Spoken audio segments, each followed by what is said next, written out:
Hey, what's up, y'all? Welcome to Life in the Jungle, Season 1, Episode 16. And I want to apologize to all of the Life in the Jungle fans, Life in the Jungle supporters. I do want to apologize because last week we had it all set up. We had it all set up. My guy Pharaoh in the building, he could tell you that I sent him the link, and then about 7:15, I got that notification from Facebook that said, "Hey, man, you're doing too much regarding brother Darius Phillips," and I got put in Facebook jail for 3 days. So it was definitely my fault that we didn't have the show. I don't want y'all blaming the Pharaoh because it's not him. It was me, my emotions. I lose it sometimes, and I was just hurt last week after that win, after that loss, excuse me, in overtime. But the Bengals do bounce back with a big victory, 15-10, and that game was a playoff game for us essentially because I felt like coming into the game it was a must win. So how would you look at the Bengals victory Yeah, it yesterday? was it was definitely a must win. We were looking at a scenario where if they lost that one out in Denver, up in altitude, the Bengals' playoff chances were going to be. I can't do that face that you posted that meme with Uncle Shannon doing. Right, right. But yeah, most importantly, we just had to keep Coach Cam calm this week. I would pull a Mike Wilbon out. Your boy Darius Phillips caused you to get a little out of character, and He Facebook did. didn't appreciate, so they had to humble you for a couple of days. They did. They put me down for a couple of days. I was sick too because it was stuff like you just look like you just gradually look and you just click like and they like nah, bro, like you're not doing none of that this for these 3 days. Um, But no, but it certainly was a must win. Actually, it was a must win for both teams going oh, into the game. absolutely. And that's why you saw it be such a competitive game all the way down to the very end. But there was a stat that popped up as we were heading into the fourth quarter, still the third quarter. I mentioned it in the video that we had posted earlier. The Bengals are 0-24 under Zach Taylor when trailing going into the fourth quarter. Very ugly stat. Me, there's only certain stats I pay attention to, but that's one that kind of speaks volumes. And it Yeah. was up to QB1 to pull something out of his you know where, and he did so with the ominous strike to Tyler Boyd to go up in the third quarter, closing seconds, and the Bengals did not relinquish that lead. Yeah, there's Yeah. levels to this, and on a day where Uno only had one catch for 3 yards, it was a Mhm. very scrappy game. Thought the defense came to play. They flew around. It's always an adjustment going out to Denver playing at that altitude, but I was really happy and pleased with the performance of the guys overall to just get out of there with a dub. Yeah, yeah, and Denver, is always a tough place to play. I know a lot of people were complaining, "Oh, we only scored 15 points." Well, you know, everybody loves Justin Herbert and the Chargers. They only had 13 out there. And they are a good offense. I thought yesterday was one of those gut check games where things wasn't going exactly the way you would want them to or thought they would. But we was able to pull it off, and tip your cap to I like to call him Dirty Lou. Dirty Lou. Ever since I feel like ever since the bye week, he's tightened that thing back up, and they've really been playing well. Um, Unfortunately, yesterday, Joe Bacci tore his ACL. I thought he was filling in very, admirably for Logan Wilson before that happened. So we're a little depleted at linebacker. We was able to get out of there with a win. I felt like Jermaine Pratt had a good game, and I do want to tip my cap to Fred Johnson at right tackle. He graded out as the highest lineman this week at right tackle. I thought he played really, really well, and it's a testament to show like no matter he's third string, but your number may be called, and you have to be ready.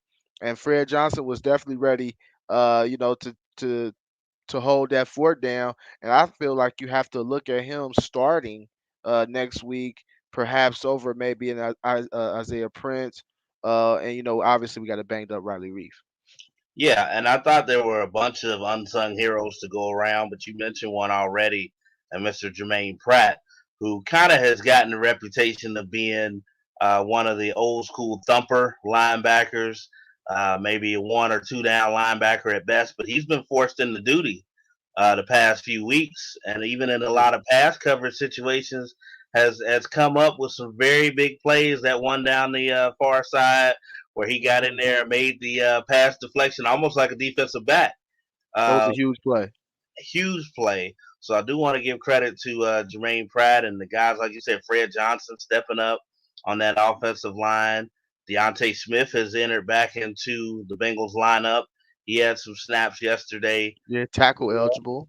Yep. So there are a lot of guys that are performing well, and Samaje Perine, who I've been a little critical of over our tenure on Life in the Jungle, has really stepped up.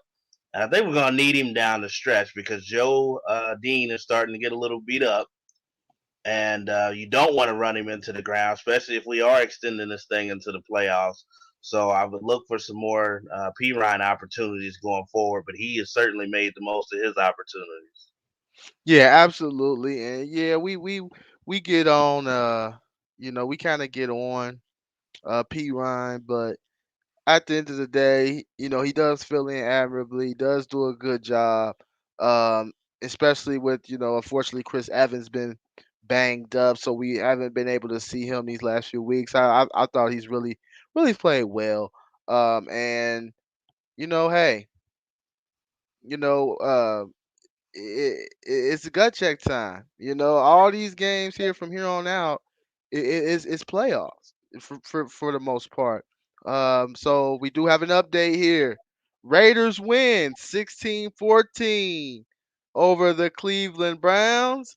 So therefore, the Bengals are in first place in the AFC North. Thanks for that update, Devontae. And that's huge because you can get that, that four seed, win the division, get a home playoff game, and Cleveland, it knocks them down. So you look at wild card opportunities as well. So things has opened up for the Bengals, and they truly are in control of their own destiny after this evening. And Just Oh, go ahead. Go ahead. Go ahead. the Bengals obviously have the tiebreaker over teams like the Raiders, having beat them head to head on Hmm. the season. So that's And huge. Broncos. Yes. Yep. And it looks like as long as we keep on taking care of business and beating AFC opponents, that's all we have left. We'll get a tiebreaker over the Bills.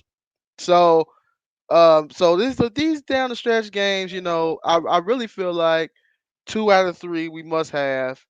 Um, I feel like we have to have Ravens next week. I think Ravens next week will really put us in prime position for the division. And you have to beat Cleveland week 18. I think those are the two that you have to get. Now, if you're going to drop one, it has to be against the Chiefs, which, hey, I think they're not invincible in my eyes. I think they are beatable. But we do, but they have the weapons, they have the horses, and it's something that we have to account for. I do want to get into these comments here. We got our boy Corey Brooker. And he always got Darius Phillips greater than number 17 from Ohio State. Hey man, look, you gotta leave. You gotta have to leave number 17 alone. Okay, we're not gonna call out college kids on Life in the Jungle, but leave 17 alone, Corey. Leave him alone. Tune Uh, in to Factual Opinions. You might get what you want. yeah. Now if you tune in to factual opinion, you may get brother Pharaoh here will get going, and I'm quite sure you'll get your action that you're looking for, Corey. Kenny Fudge here says good win for Cincinnati yesterday, first in the AFC North. Who they, brother? Uh, Good evening, J Coop. J Coop in the house, watching. We got Chris Evan McFearless. We didn't mention his name yet. We'll get more into the game, just because we had an update. But huge before the half, huge 58 yarder. And you got to kind of give kudos to Zach Taylor on this instance. that in 9 seconds you could have easily kneeled it, been satisfied with 3-3, and went to the locker room. But they got the completion to Tyler Boyd, put McPherson in decent enough range to where he can make it. He nailed it, and I thought that three really, really helped us out a lot because you look at the score 15-10, and it forced Denver for that last drive to have to score a touchdown instead of maybe just getting three, and then you operate differently that way when you maybe have to get three versus seven. So I thought that was a huge three before the half. It always is, and the reason I'll give Zach kudos on that is because that actually doesn't go along with this new analytics line of thinking. That goes back to some old school thinking. I heard Keyshawn talk about that on Keyshawn J. Will and Max a few days ago, where he was saying why you always go for the points, and that's why. Number one, because points are so hard to come by in this league. And number two, it changes the thinking of the opponent also. Whatever they thought they were going to do initially, now that's been altered because there are points on the board by the opponent. Now we're three down, or now we're a whole touchdown down, or we're 10 down. So it changes their game plan and what they were thinking about doing going forward. So that was a very critical play for him to go for the points and not be content. Yeah, absolutely. That was huge. So yeah, just looking back on the game. Now there was an instance, and I'm gonna ask you, as the game going, because you know, with me, I told you I'm like 50-50 analytics to eye test. How's the game going? Blah blah blah. I do think there's a place in the game for analytics, but I still feel like eye test and how the game is going is a big indicator Hmm. of your decisions. Now, there's been a lot of talk today on Twitter and everything else. 3rd and 8. You got a chance to put the game away. Now, in this instance, the way the game was going, do you let Joe try to get a first down there? Or do you do what Zach Taylor did, which was hand the ball off, pin lock deep, and force lock to beat you with a touchdown? In this instance, I agree with what Coach Taylor did, and I think football wisdom and acronym wise, would tell you to do that and err on the side of caution because it's all in line with the flow of the game and what's been happening prior to. And do you really think that Drew Lock is going to drive the length of the field and score a touchdown on you at that point with the way it's been a defensive struggle going? And you always have to flip it. A lot of these decisions are based on, or what we give our analysis on after the fact, is whether it was successful or not. Because Hmm. you could also be on the other side of this, like John Harbaugh yesterday with the Ravens and the Packers, and a lot Hmm. of people questioning how aggressive he's been in several games this year that have cost the Ravens. So it's still, I think, a gut feeling, regardless of whatever analytics you want to add into it. You have to be in touch with your guys, understand how your team is playing that day, and what gives you the best odds to come out with a dub. In that instance, 3rd and 8, if he drops back and he tries to get it, and let's say something stupid happens, a deflection happens, it goes up in the air, the Broncos pick it off, take it back for a pick six, what will we be talking about today? Yeah. Oh, absolutely. And it was a lot of people. Oh, he took the ball out of Nine's hands again. He That's did it completely again. different than I, what I happened the previous week against San Francisco in overtime. That's a completely different scenario. yeah, and that's what I was trying to tell. I said, look, man. I said, now I understand the point of view. Put it in Nine's hands. If Nine checked to a run, I think what the issue was, we lined up with the tackle eligible with one receiver, and it didn't look like we were gonna even attempt to throw the ball. I think that's what the people issue was. Like if Joe was to be able to check, okay, it ain't there. Have him have options, pass, run. Give him an option. I think that's what people were saying. But in this case, I'm running the football. You have Drew Lock. Even his touchdown pass was a 50-50 ball he threw up for grabs. The guy just so happened to make a great play on the football and catch it, but it was a 50-50 ball. It wasn't like he was, dicing us up. He threw it up for grabs. Guy made a play on it. And But it's a defensive game. Yeah, up into that point, or actually the whole game basically. I mean, it's 15-10. It's a defensive game, and you have to think how many times during the course of that game with Vic Fangio on the other side of the ball, being a defensive coach and still very involved in that. How many times did Zach Taylor try to call something like a rollout or a peel back screen or something to get receivers down the field, and the Broncos were one step ahead and snuffed it out. Now, what you don't want in that situation when you do have control is, look, you're either gonna get it or you're not, and then like you said, you're forcing Drew Lock to go the entire field and do something that he hasn't done, or you don't have confidence in them doing. But what you don't want to do is serve it up on a platter and make it easy for your opponent. yeah, absolutely, absolutely. You don't want to do that. And like I said, you know me, I beat on the table. Don't ever take the ball out of Nine's hands. I'd rather live and die with Joe. Um, but when you got Drew Lock on the other side, I think you have to trust your defense against Drew Lock. Now, if we talk about Aaron Rodgers, you can't settle. You talk about Tom Brady, you can't settle. You talk any other decent quarterback, I'm saying put it in Nine's hands.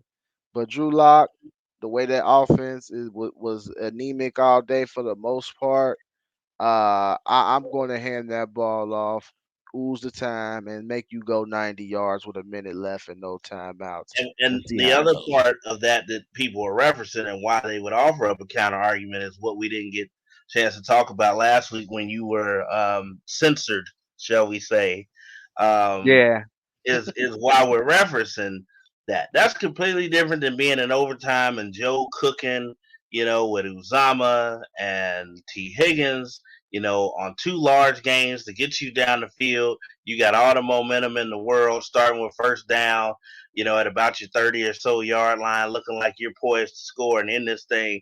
And overtime, and Zach handing the ball off two or three straight times, not even giving your guy an opportunity, and you're yeah, at home in that scenario as well in overtime with momentum. So it's a little bit different than being, in mile high freezing in December, a close nip and tuck game. That's really the only thing that's separating the winner versus the loser is one big play, which the Broncos were the one who gave that up to T. Higgins, excuse me, to Tyler Boyd, streaking down the field on that play. Like I said, you don't want to put yourself in position to then hand that momentum back. So I thought it was the right call. We'll go ahead and give Zach his kudos. We have been very critical at various times of his decision making, and rightfully so. But I thought, football acumen wise, he made the right decision. yeah, I think so too. And oh, here we go, Corey Brooker. Where would the Bengals be without V right now? Look, man. But since we here, since we Uh, on G, I want to give another kudos to brother Apple, who since week 4 has really, really, really played good football, man. And he was the kind of like the scapegoat of the defense those first 4 weeks. But with the Woozier being dinged up, Wayne's just unfortunately just hasn't been able to stay healthy. Eli Apple has really been kind of like the savior of this defensive back room. He's really stepped up to the challenge. Um, and some guys need to change the scenery. Some guys need to be somewhere where the coaches believe in you. And well, why not to cut you off, but while we're on the subject, I try to resist, but I can't today. Since we are talking about there's another first team All American, that plays for the Cincinnati Bengals that hails from back there at that strong safety position, and Von Bell has been like the linchpin of that defense, especially after people like Logan Wilson have gone down and Awuzie being banged up and Jesse Bates not having, his best season this year, obviously concerned with other things and maybe his contract status. I think Von Bell has been a great steadying force for this defense this year. yeah, absolutely, especially with Bates' play just kind of dropping a little bit. Bell has been consistent. Captain, one of the captains of the defense. Just really been huge. I mean, he's been huge for us. He makes play after play. And And he's always ripping at that ball looking for a strip too. he always trying to get a strip. He always trying. And I ain't mad at him. That's what it's about. Trying to get some turnovers for sure. Let's see here. My mom is in the building. Hey, mom. Thanks for watching. Apple has stepped up and made critical plays. I agree. You know, this is where my sports love come from. You know, a lot of people say, you know, they think it was my dad. No, it was my mom. That's where the passion come from. That's how I end up sometimes on in Facebook jail. You know, things like that. But you know, Apple did step up and make some crucial plays. We got looks like we got front office news on YouTube in the house. Oh, Yeah, front office news here. So y'all got to show Apple some slight love. I'm giving him some love. I'm giving him some love. I really thought he stepped up. He's been stepped up like since week 4, and he's been doing well, man. And honestly, without him playing well, the defense will be in some serious trouble. Especially like I said, with a Awuzie dinged up, Wayne's out. You know, he stepped up and had to face number one receivers, and he's been doing a good job. And I have Chris here says the play calling was still very vanilla. The defense was on fire, and you already mentioned Batchy being hurt. Do we get a free agent? Um, if you get a free agent, you're looking at someone probably like a Jalen Smith, maybe someone out there that you can sign, and maybe that can give you a few downs on rundowns, just for spot duty. You know, losing Bocce does hurt. But what I want to say about the play calling is this: I really thought the Bengals tried to come out and be aggressive. I'm gonna tip my cap to the Broncos secondary, who manned up all game and really kind of kept the clamps kept the clamps on Chase and Higgins. It was a boy game, but the outside receivers were honestly clamped. I don't want to say the play calling was vanilla. Anytime Joe back to pass, it wasn't nobody open, and they said that on the telecast there during the game. Those guys simply weren't open. no fly zone still, even without Akeem Talib and Chris Harris. I mean, it's been a defensive oriented organization for quite a while now, and they are one of the few teams that hired a defensive coach in Vic Fangio. So that's still kind of what they hang their hat on, even without a Von Miller. So you do have to give credit to the other team, you know, sometimes as well. They get paid also that side of the ball, but as far as bringing a free agent in, even on defense where it's still see ball, hit ball, it's just tough around this time of year because it's like, what are you really gonna get from that Yep, person? That yep. they're not on either side of the ball going to master the entire playbook at this point of the year. Like you said, it's going to be more spot duty, situational football. Hey, we're bringing you in here to rush the passer at this point in time. And it's almost like, you know, are you really gaining anything? Now, Hmm. they are about an injury or two away from having to address something at the linebacker, you know, position, but it's certainly something to keep your eye on going forward. But we've been pretty lucky for the most part, not having, you know, tremendous, you know, devastating injuries on either side of the ball. But it is starting to add up, and we hope that we're not wearing down at the wrong time. I know, and it's and what it seems like about the Bengals injuries is they get hurt where they the thinnest at. We thin at linebacker already. We Davis Gaither got hurt. We was like, you know that hurt already. Then you lose Wilson. Then we like, Batchy. And then Batchy showed flashes and signs like he can play. He gets hurt, and I'm like, all these injuries is piling up at probably our thinnest position, and I think that's the thing that's worrisome. It's something the old Buffalo Bills former head coach, Hall of Famer Marv Levy used to say: "Depth is always good until you got to use Hey, you know what? That is it." a beautiful saying. Cause as a coach, me personally, I get it. You gonna preach next man up. You gonna preach we not gonna miss a beat. Be ready. Blah blah blah. But the guy coming up from third string is a reason why he's there. It's a reason why a guy coming up from practice is a reason why he was there in the first place most times.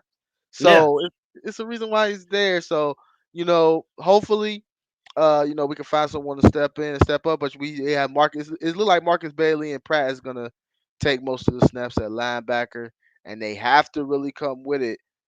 Because next week, Action Jackson can possibly be back, and it looks like they have a guy Hunley who's a mini version of him, running Yeah, around back there and throwing the football pretty decent. So that'll be something to kind of look at throughout the week. And we don't know. I don't know if Logan Wilson's going to come back or not, but they're going to, kind of evaluate him this week as well. My mom said Pratt. Yes, Pratt played really, really well. I think he had 15 tackles. He was all. And at one point they showed him he was so gassed, like, cause they couldn't take him off the field, but he was, pushing through it, and he really had one of his best games of his career. Corey Brooker says nobody talks about Eli being hurt all preseason either. He's definitely playing the best ball of his career, but maybe he was a little gimpy at the beginning, and maybe so. That could definitely be possible. Um, I try to let Coach Cam do the Eli Apple analysis because I'll get called biased if I, do anything on. Look, the guy is playing well. It wasn't like you was like week one or week two, and you like, oh, Eli Apple the truth because he from D. No, no, no. We was fair to Apple's way he played up to week four, and we gave him credit since then, Yeah, multiple I times mean, on this year. and honestly, we said from the beginning that he's been playing more ball and more situations than he was brought in to do initially. Hmm. And it took some time to adjust. And maybe you're seeing him playing the most consistent ball of his career because he has had those reps. So he's Hmm. learning on the job a little bit. Whether he's gimpy or not, he's starting to get it a little bit. He understands what's asked of him in this system, and he's had to man up against some tough receivers this year. So hats off to him for stepping up when called upon. Absolutely, and I want to touch new person here, Scott Ware. My guy Hey, Scotty. Who they? Who they? We appreciate you tuning in, whether it's for a second, a whole show. We always appreciate y'all tuning in and always comment. We'll definitely get to them. We have Anthony Scott says Pratt has played very well. Also on that defense, yeah, another Pratt sighting. And Hubbard is a freaking warrior. Yes, Hubbard, like I said, he earned his contract, 4 years, 40 billion. We signed him to. A lot of people questioned it. Um, Cincinnati born and raised. yeah, Cincinnati born, Moeller High School, and you can go Where ahead did and he go to finish. college? No, no, no. I'm gonna let you finish that because I don't feel comfortable saying that. But I'll Saying let that he you. was a national championship at your state university at the. Okay, I'll say it. Yeah, yeah. There you go. There you go. There you go. All right. So it looks like Jalen Smith been picked up by the Giants. Corey Brooker said we waited a little bit too long for Smith. What Um, is that for? What does that even do for the Giants? That's a dumpster sale right now. And I know. Let me see here. Not sure what Jay Cooper's saying here. We got a question. Does this game give y'all? I'm uh, not trying to. Does it make y'all aware? But maybe for the Ravens coming up. I'm always worried about the Ravens. They got Lamar Jackson. If Lamar Jackson's back there healthy, and the backup looks like they don't have to run anything different. They can stay the same. That's a positive because that means you can look at some of the things you did well previously, and even though they will make some adjustments, but just some things you can carry over from the first game because they're not going to change any offense that much. They're going to run the same offense because they have the same type of quarterback as backup. I honestly, this week for some reason I'm feeling comfortable. I know we've kind of struggled at home, but I think with the Ravens, they can't match up with us. Chase gave 201 yards to Marlon Humphrey. Okay, and that's the one of the best cover corners in the league. He's now removed. I understand we're beat up, but the Ravens is really, really, really beat up. I mean, you talk about Lamar may come back a little bit too soon. He may not be able to do what he can do. well, the And Ravens then, have been beat up from the start of the season. I mean, they lost yeah, all since three of J.K. their Dobbins went out that preseason game, it Gus started. Edwards, they lost all three running backs before the season even started. They lost Marcus Peters, all pro corner, before the season even started. Their first round draft pick, Rashad Bateman out of Minnesota receiver, he missed most of the year until he came back off of IR. It's been a very injury plagued season, but it's also kind of scary to think about what Baltimore could have been had they not had so many devastating injuries. this year. So I don't look at it based on our performance or theirs to be worried necessarily any more than I would be. I think the stakes are what they are in this game for both teams. I mean, this is a showdown for the AFC North right now, and the Yeah, opportunity to go to the playoffs and have a home field advantage, or at least a home playoff game going forward. So it's not going to be 41-17. I can guarantee you that. The first game that we had, as far as the outcome and blowing them out, I think it's going to be very nip and tuck whether LJ is back there or not for the Ravens. yeah, absolutely no, and I agree with you there. I just feel like they can't match up, and you got to remember T Higgins was coming off injury when we played them the first time. T Mm. Higgins is looking like a whole different ball player now. So you can But try to you know, take away Chase if you want. I'll take Higgins 1-on-1. I'll take Boyd 1-on-1. well, and Um, that brings up a great point, Doc, and I want to mention that before we transition. Is I've been saying for the past few weeks that we were going to have to get Tyler Boyd back involved and being a major player in this offense, particularly as the weather changes and we have an extra, game this season and potentially making a playoff run. You're going to need that slot guy, that security blanket, underneath to be able to check down to and to create mismatches if everybody is paying so much attention to Uno on the outside. T. Higgins has been eating lately, so got to think people might start shading him. One of the analysts brought up the fact that T. Higgins doesn't necessarily do great with people in his face. I do remember that from even his college days when the yeah, former physicality gets him yeah, when going. the former All American from the Jeffrey Okuda got in his face, he didn't do that well. But look, T. Higgins has put on some muscle. He's a pro now.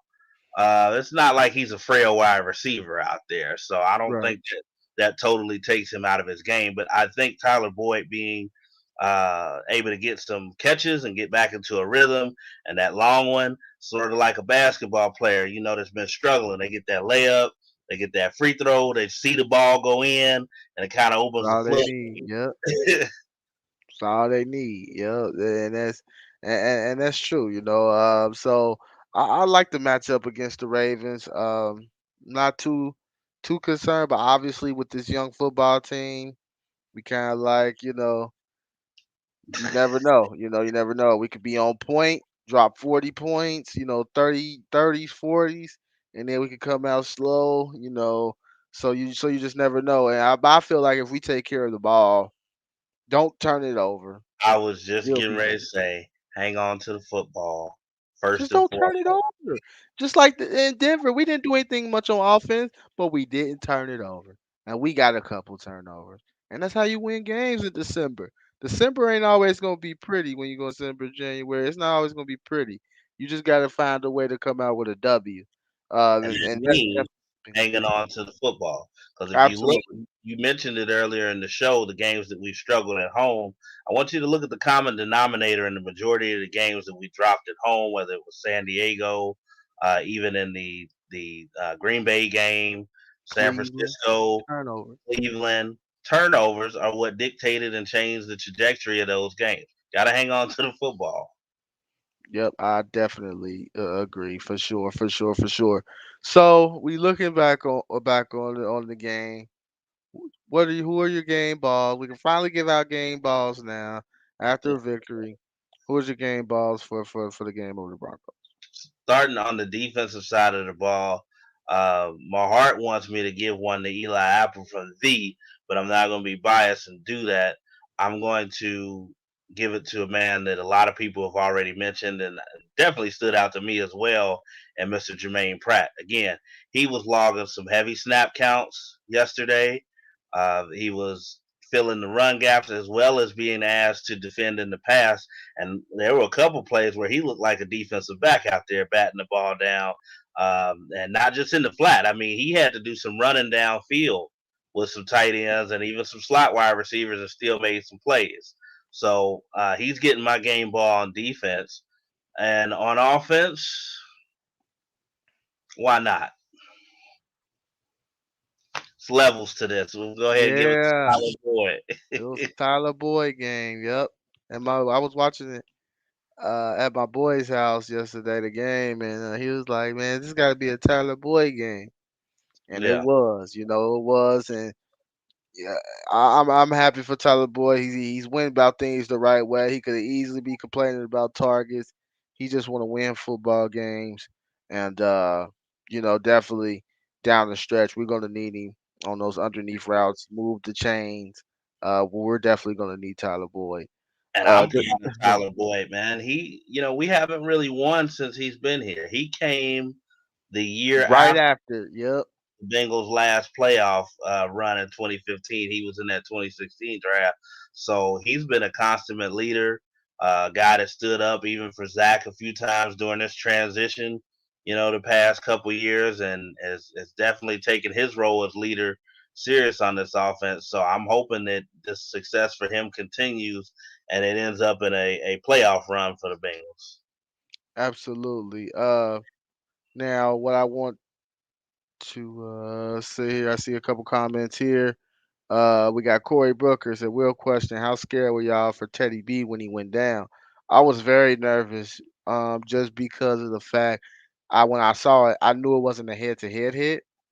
I knew helmets didn't collide, so when you see somebody slump like that, you worried that they land on their neck wrong, or anything like that. And knowing Teddy Bridgewater concussion history, there was concern there for Two Gloves. So glad to hear he's all right. Glad to hear he is in concussion protocol. Excuse me.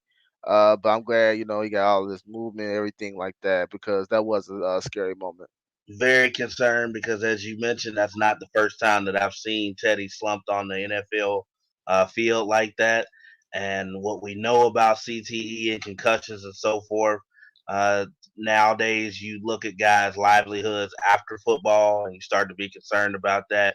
He's another guy that had a devastating injury that almost resulted in his entire leg being, amputated when he had his knee injury a few years ago. So you just don't like to see guys building up such devastating injury history. So I was glad to hear that, initial diagnosis of everything, extremities, movement in him, and they were just following, protocol at this point with him, and he'll be okay. Yeah, absolutely, absolutely. And Jay Koo says Drew Lock gets a game ball.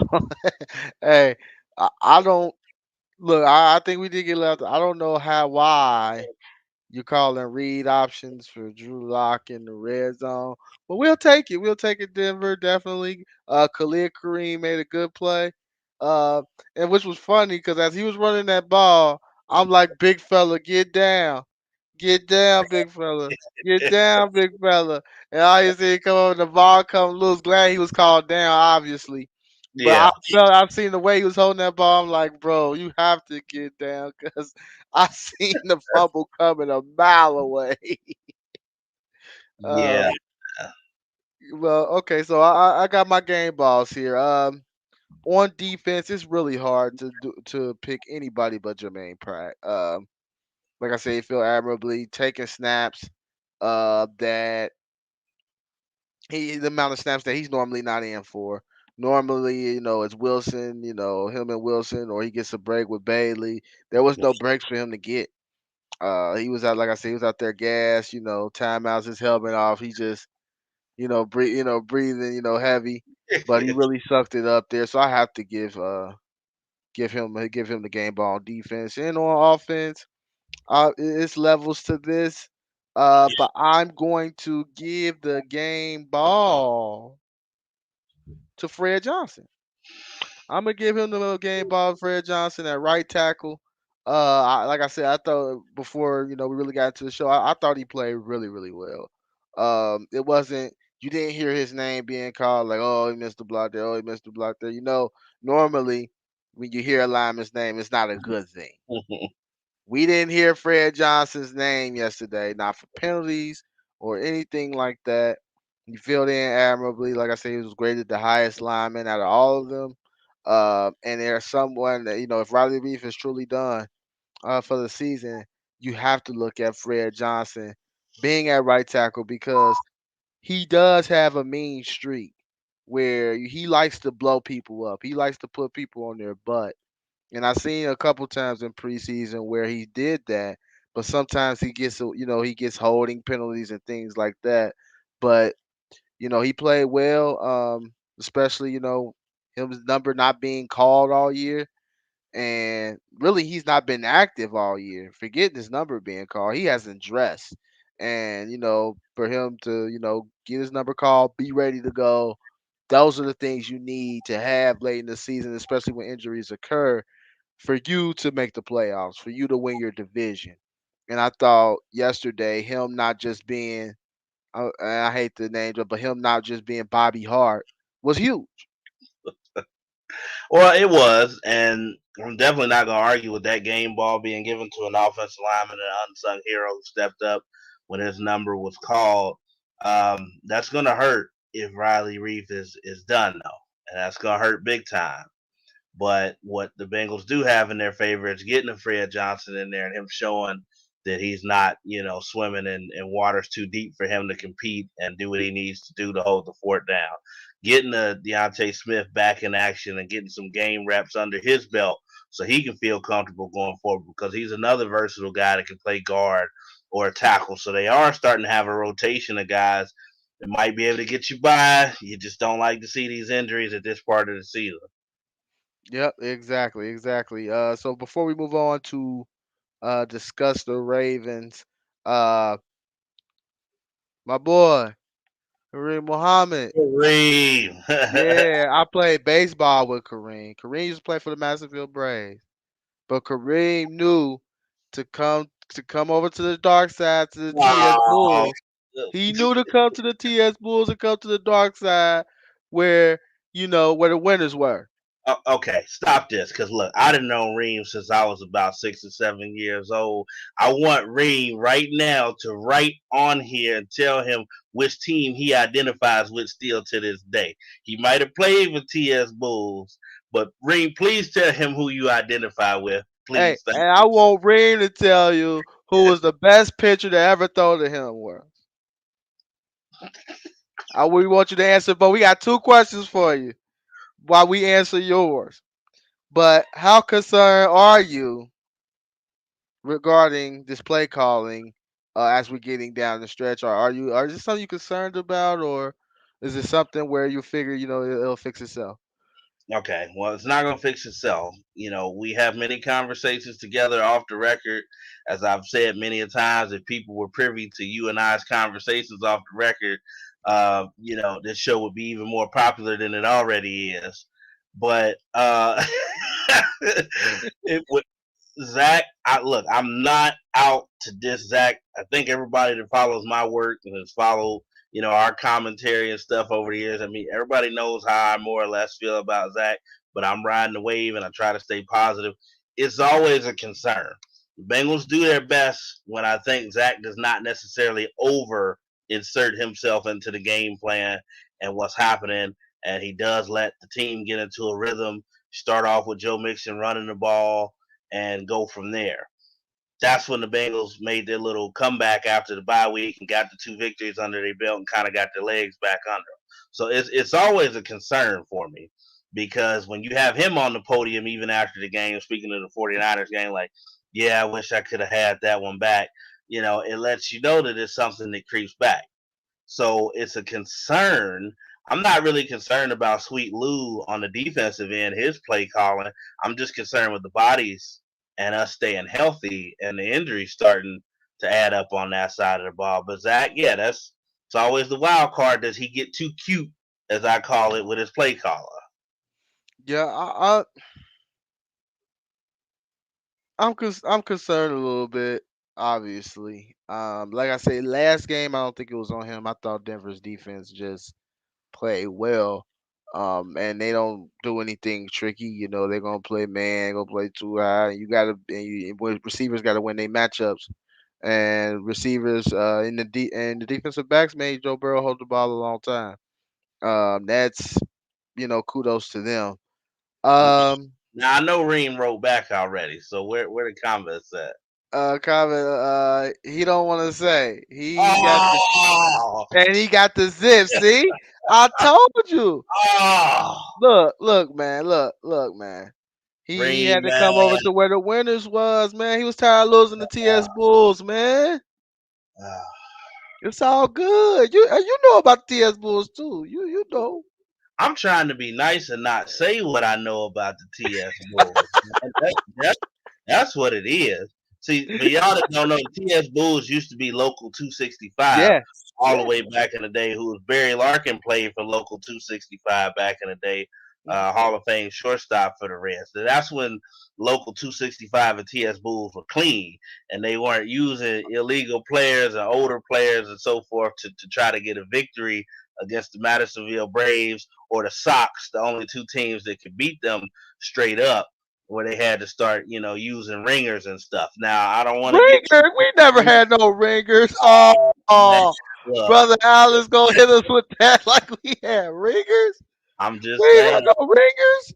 I'm gonna make a lot of people mad, so I'm just gonna stop, there, leave it there. But Okay, how about this? We gonna get back into Bengals talk about the Ravens, but I gotta cap it off with this because he wrote back.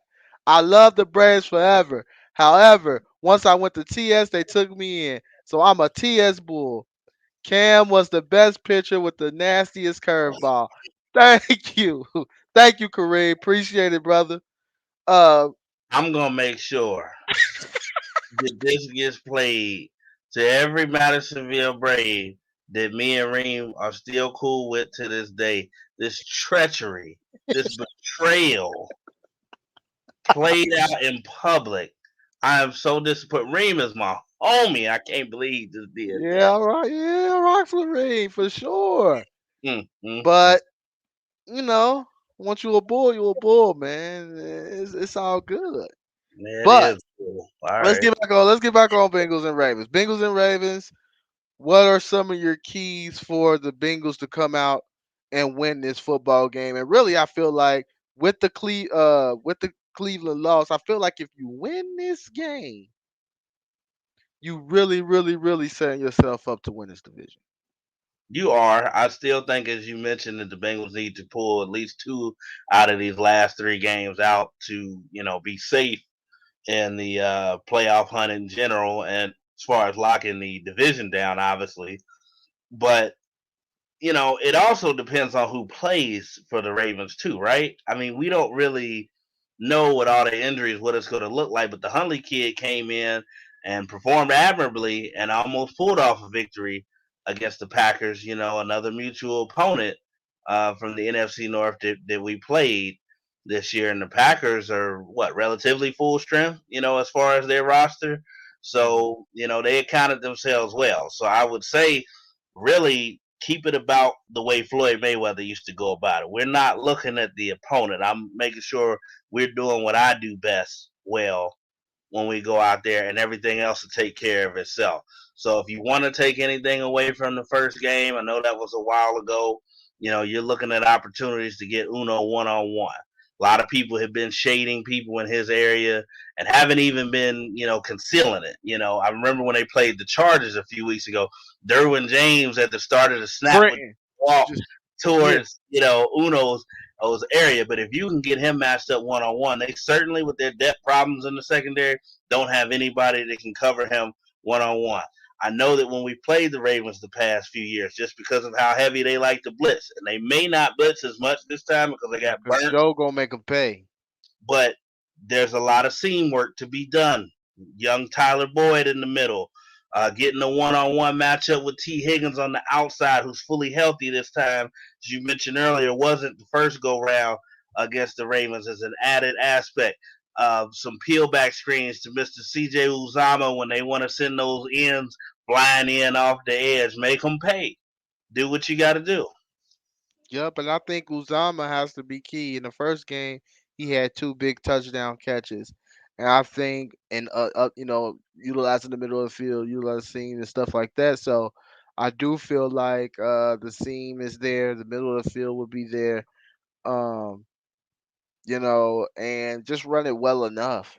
That time, the first game, it was a Joe game. It was a Joe Burrow game, and Mixon was just getting a few yards here and there until he bust one late. But uh, I feel like this next game has to be a Joe Burrow game. I don't think we're gonna be able to run the football, as well as we did it maybe against the Steelers.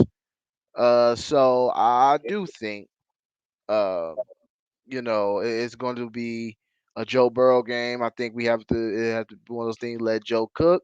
Line got to keep him upright, and I think things could be in our favor. Uh, Mainly on defense, you just have to contain the quarterback, whoever it is, Huntley or Jackson. Keep them in the pocket. Do not allow them to leave that pocket. Uh, Make them stationary. Make them Rush read, go under through control progressions when you do and rush. everything like that. Exactly. So, for me, it's keeping Huntley or Lamar in the pocket, and making sure you just stop the run. Don't allow them to get going on the ground and make things easy for them. That's their out. That's their one way out is to run the ball. So make them one dimensional. Try to jump out fast. Get a two-score lead so they have to throw to catch up. There we go. There it is. So like always, we got a prediction. And last time I went first. No, you went first last time. No, I went first last time. No, you went first last time. Because I I'm actually ready I though. called it I'm on ready. I'm ready this time. Bengals Ravens. Give me a score prediction. I think last time, unfortunately, we predicted correctly that the 49ers would get out of Dodge with a victory, but I'm not feeling that way this week. I think that the Cincinnati Bengals will exercise some demons at home, take control of this situation, and the luck that they've been handed with the other games that happen around the league in the past few weeks. I think the Bengals get out of Dodge 31-21 over the Baltimore Ravens. Nice, nice, nice. You know what? You know, all the things we've been through the last couple years. Zach Taylor first come in. Obviously, the roster a mess. 2-14. Next year we get Joe Burrow. We're excited. He gets injured in the middle of the season. We don't finish this, with many wins as we thought we should have if maybe we had Joe. I think it's time. I think it's time. I think it's time to right the ship at home and let's go up 2 games on the Ravens, and I think we will do that because even a tie will give us the first place nod. So I'm going Bengals winning 27-13. I think the Bengals win, and I think they win pretty handily. If they take care of business, take care of the football, no turnovers. I don't not outside of Mark Andrews, they don't scare me off offense. Defensively, I just feel like they're too depleted. Um, and especially in that defensive back room. So I love our chances. I love Joe being able to throw the rock around, and I have the Bengals winning 27-13, 2 games up on the Ravens. And you know what? Looking at things, next week, and you hate to look ahead at other teams, but you gotta like your chances with the Steelers playing the Chiefs. You gotta like your chances with the Browns playing the Packers. Both of those teams are going for number one seed in a bye. So they're going to look to continue to play and continue to win. I think both of those teams beat the Steelers and the Browns next week. So you have a really, really big chance to go up 2 games in 1.5 game on the Steelers, 2 games on the Browns and the and the Ravens, and to the point where things go right, you can pretty much clinch the division. So for me, this is a huge one. This is a So big one. basically, Coach Cam is saying what it's always come down to with the Bengals this year, since they got out of the gate. It's up to the Bengals to handle their own business and take Pretty care of what's much. in front of them. Pretty much. It's been, and the thing is, we talk about it, it's so frustrating because how many teams this year actually beat the Bengals? I feel like we beat ourselves more than another team actually just come in and beat. Like Cleveland smacked us. That's cool. Chargers came in, they beat us. That's cool. Outside of that, That even those were aided by that turnover bug and us, you're with right. unforced errors. Dan Orlovsky said it best on ESPN this year. He said, "I just don't know which Bengals team is going to show up. Like I want to fall in love with them because you realize they have enough talent to beat any team in the league, but they can also lose to any team in the league, and Yep, it's that's been where a we at. Jekyll and Hyde thing the entire year, but we got the horses to get it done, and I'm hoping that Joe Burrow leads us to the promised land. This is what Joe was brought in here to do. Remember, we had all those arguments, arguing about who should have been picked number one, back then, and I was saying Chase Young at the time, and you were saying Joe Burrow. This is where those intangibles and Joey franchise and QB1 needs to step up and lead his team to the next level. That's it. Yeah, yeah, yep. This is exactly what you're picking for to win games like this and to hopefully accelerate the rebuild process, which it has. They spent money. You get Joe Burrow. Even last year, we weren't winning a lot of games, but even the media was excited about us. We wasn't even winning games, and the media was like, "Hey, this team, they're fun to watch. Joe Burrow's fun to watch. This thing." So you get him for this reason. It's time. Uh, and it just to make everything come together in the show. And this will show honestly if you make the playoffs in year 2 under Joe Burrow, it really kind of gives you hope for the future within his rookie window, that not only they can make the playoffs, but they can make a run as well. Because I look at the AFC, man, and right now the Chiefs are kind of trying to separate themselves. But I'm looking at everybody else. I feel like anybody could be beat. I feel like It's very muddled in I that don't group. see it. And Kansas City, as you said, it had to go on a win streak to get back in this position where they're trying to separate now. And that's based on the experience that they have the past few years of being in this position. So they do have that advantage over everybody. But you're looking at even other teams like the New England Patriots. I mean, they're clearly hiding Mac Jones every week. They're winning in spite of him. He's Yeah, doing they're hiding. he's doing what he's asked to do, basically.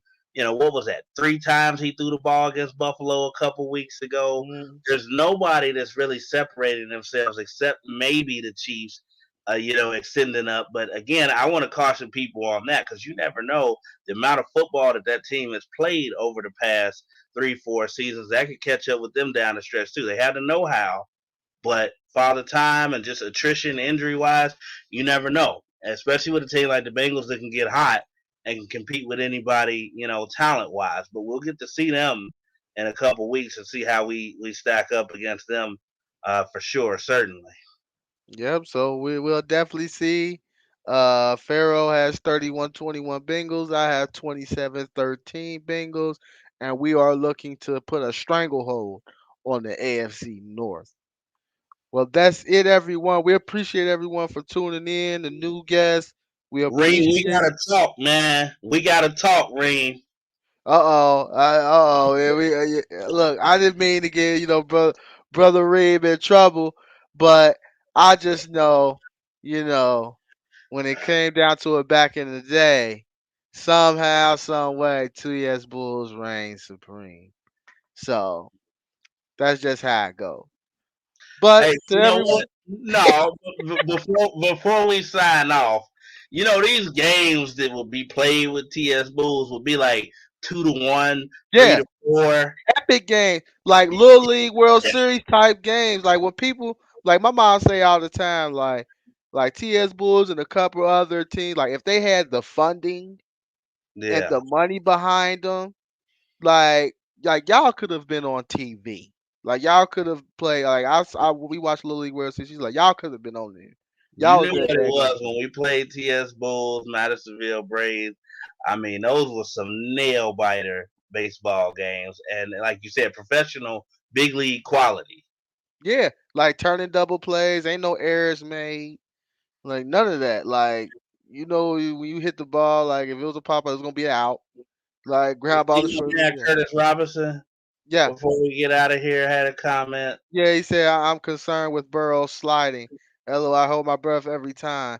Now he was kind of awkward the way he slid, but he sliding. That's a good thing. He sliding. He learning. He know how to slide. He That's still got that ultimate competitor in him, where, like Curtis said, it's like number one, he don't want to slide. Really, we nah. all He know don't. that. And every now and then you see him dive head first, and I'm like, Joe, damn it. That's not it, right? That's not it at all. But yeah, every time you see Joe take off, you kind of hold your breath until he gets out of bounds, until he actually slides and get down. We know he's okay. But Burrow, that competitive guy. I think that could be something that can, it's different. Like if we get to the playoffs, you know what I mean? He just got the X factor. He got the 1-2 to win, the focus and the swagger to carry everybody with him. And it all starts at the quarterback position. No matter, how the rest of your team is built. If your quarterback got swagger and got the confidence, it'll spill throughout the team. So I'm hoping we can get in the playoffs because I really do want to see Joe Burrow perform in the playoffs. I really do. You know what I want more than anything? You see, I got on the Uno special, right now. I made a pledge.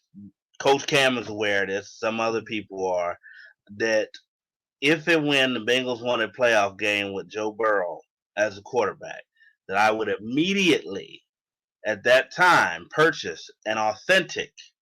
So we talk about the $360 joint Joe Burrow jersey, and I'm gonna kind of backtrack on saying he's the best Bengals quarterback of all time yet, but Nah, I'm yeah. gonna fulfill my goal and my promise at that point to admit, hey, Joe is the man, and I'm gonna go out and get that authentic jersey. So I want him to make me get an authentic Joe Burrow jersey by breaking this curse that's been here since January of 1991, the last time the Bengals won a playoff game. Joe and the rest of the guys, I need you to do it. I need it. Yep. Well, we're gonna take it 1 week at a time. We want to get in there. Yes. Then when we get in there, it's time. It's time. I cannot sit through another wild card round and just be hurt. I can't do it. I cannot do it. And like I said, I respect Andy because his first 5 years, it was 10+ wins. He gave us playoff preparing. He gave Salute us the red rifle. right. We gave us conversation like, okay, could this be the year we do it? Could this be the year we get over the hump? We was just begging for one Joe Flacco year from you. Although in One. 2015, if Andy Dalton didn't break his thumb in Week 15 against the Steelers, I do believe we'd have a much different conversation going right now. I do believe we would have at least got one playoff victory that year, if not pushed it further. Yeah, I understand it, but if you look at Dalton numbers in the playoffs, they were so bad, man. Like I know people want to say if we had Andy, we would have Ah, won. But my God, one touchdown, six that interceptions in that four year though, games. Cam, you had to keep it in, comparison with what we're talking about. That year, 2015. Yeah, he looked different. He did look different. I'll give you that. I'll give you that. Last Chris, one before we get out of here, because this is a yeah. good question. Christopher says, so if Joe gets there and loses, does he get a pass? I'll let you touch on that one first. Um, yeah. And I don't believe in moral victories when it comes to football. I've made that very obvious in my commentary. But it's still a young football team that's learning how to win, and that's a part of it. Before you succeed, you must first learn to fail. But I honestly, I don't. I think if the Bengals get in there, barring a first round game against Kansas City, I'm gonna bet on Joe. So I don't even know if that scenario comes up where they lose. But yeah, if he does, yeah, I can give him a mulligan. Year two, first playoff, game when we weren't even predicted to, have a winning record, let alone compete for a playoff Coming off spot. knee surgery, major knee surgery too. Yeah, So I I'll give give him you a that. mulligan. For me, the answer is it depends. It depends on a few things. Now, if Joe go out there and ball out and we come up short, he gets a pass. Now, if Joe pull one of them number 14s on me now, where you just throwing the ball to the other team and Joe's I'm not gonna sorry do. for me, he wouldn't get a pass because I expected a lot of Joe Burrow. Remember, we had the conversation years ago. Chase Young, Joe Burrow, and I said no, Joe Burrow, because he gonna fix us right now, and this, that, and we know my whole speech was. So I can't say that and then turn around and say I'm gonna give him a pass. That would be very contradictory No, of what I I'm mean that saying. is a good asterisk to put in there, depending on how he plays in that game. But Mhm. I'm speaking it into existence. I don't think that happens. If Joe gets us to the playoffs, I'm telling you, he's gonna get us at least one. I'm putting it out there right now. Yep, I think so too. I think he'll at least get us a playoff win for sure. It's just something different about him. Since the quarterbacks that I've seen, like since I've been a Bengals fan as far as the decent ones like Palmer, Dalton, and now Joe. You just feel the energy is different. You feel like the Bengals feel like no matter what game they go into, no matter who they play, they got a chance with number 9. And I've never felt like they felt that way before. Even with Palmer doing well, even with Andy in his good years, it just felt like, and even I think Pac-Man Jones said it at the time, about Dalton, you gotta step it up. Like, you know what I mean? We not about to sit up here and sugarcoat anything. So the swagger's different. I think if Joe get in there, Yeah, he he will said get in Andy there. had to let something hang. Is how I'll Yeah, phrase. let's wait let something hang. But that's gotta have some swag back there, man. You Although, know? and in fairness to Carson, before we get out of here, I'm like everybody else, including the great John Madden, who said that in 2005, if Carson Palmer didn't get hurt, he had the Bengals going to the Super Bowl out of the AFC, and the Steelers knew it too. When he went up top to Slim, Yeah. first play, 65 yards, you get ready to run them bums out of the stadium. So I hate to always be that what if, coulda, shoulda, woulda franchise. That's why we want Joe to deliver, get us into playoffs, and reverse this narrative. He's the type of transcendent talent that can do so. Because I'm tired of having these woulda, coulda, shoulda conversations. Right, exactly. So we gonna claim it. This is the year. We gonna claim we gonna get in the playoffs, and when we get there, the team is finally gonna make Bengal Nation proud and get us a playoff game. And we're waiting for it as Cincinnati fans for sure. But that would be it for Life in the Jungle. And I appreciate all of y'all for coming back. Yeah, the live was jumping tonight. We appreciate it. It's your boy, Coach Cam. It's the Pharaoh. It's another one. We will be back next Monday, hopefully talking about having a stranglehold of first place in the AFC North. Until next time, peace.